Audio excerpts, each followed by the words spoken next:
జనగణ మంగళ గాయకుడా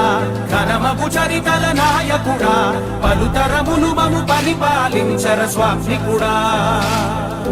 నవయుగ మేధో సైనికుడా సమయము తెలియని సేవకుడా యువ నవ్యాంధ్రకు ప్రగతిని చూపర సాధకుడా వైతాళికుడా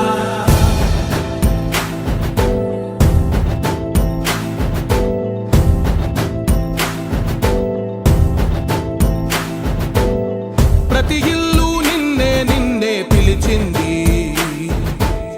ప్రతి గడప నీకే స్వాగతమంటోంది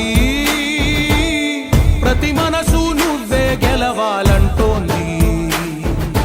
పెద్ద కొడుకు నీవై తోడున్నావు చాలు జరుగుతుంది మాకు మేలు మేలు ఇంటి పెద్ద నీవై నిలిచి ఉంటే చాలు వెలిసి